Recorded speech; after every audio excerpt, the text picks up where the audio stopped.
Hi, my name is Connor Mead, and I'm here today at the 2016 Canadian Science Policy Conference.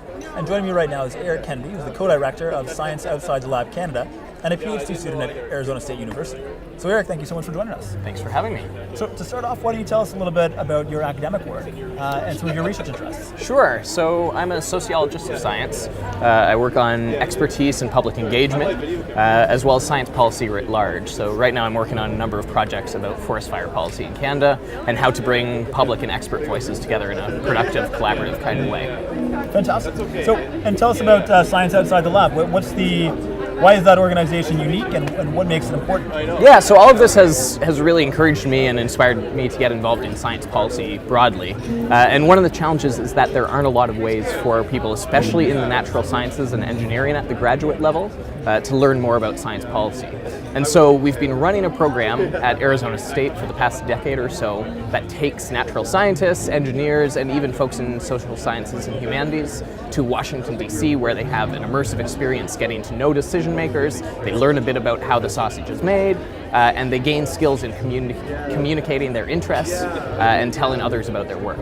So it's a networking opportunity, it's a chance to learn more about the science policy world and to get a sense of what the nuts and bolts are behind how decisions are made. So we've built a Canadian version of that program. It runs every summer in May and takes place here in Ottawa as well as Montreal. We start the cohort here, we have a boot camp about how science policy works and what the key things to know are. We spend about 4 days here meeting everyone from MPs and decision makers through to folks working in the museum space, science journalists, and public educators. And then we move as a cohort to Montreal and spend a few days there getting to know what the francophone side of science policy in Canada is. Fantastic. So what is your advice to young researchers and young academics who really want to get involved in the advocacy and communication side of science, but might feel a little bit stymied by the academic incentives of publishing uber alls? Yeah, so there are a few options.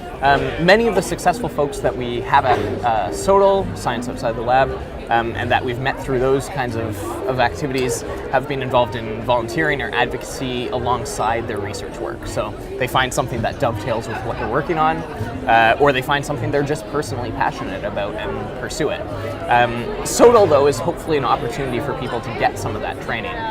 It's only a week long, so it's something you can do midway through your graduate program or even once you've graduated. And it gives you a set of skills that you can hopefully rely on whether you're going down the academic route or heading towards public service or something in the public sector. Fantastic. So do you think that that addressing this challenge, do you think it's going to rely mainly on bottom-up initiatives like Science Outside the Lab, or do you see any top-down solutions that can contribute as well? A bit of both.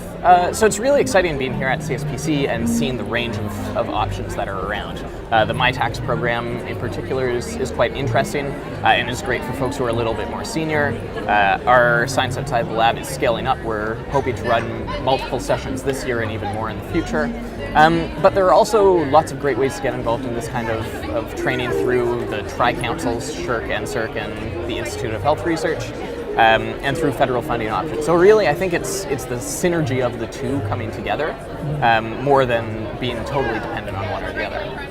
Absolutely. We're also hugely involved in working with some of the academic institutions. The University of Ottawa and Concordia help support this program, as well as a number of other institutions who support speakers coming to visit with us and talk with students. And so the academic sector can be a supportive avenue for these as well. Fantastic. So my last question, for our viewers at home who are interested in learning more about Science Outside the Lab and possibly getting involved, where can they find you online? Yeah, absolutely. So we're at sotlnorth.ca, and all the details are there online, as well as my contact information and the co-instructor, Matt Harsh.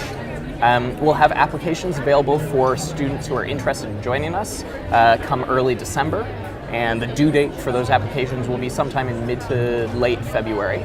The program will be running in May. And so if folks visit SOTL north.ca, you can find all that information there. Fantastic. Eric, thank you so much for joining me. It's been an absolute pleasure. Thanks for having me. Enjoy the rest of the conference.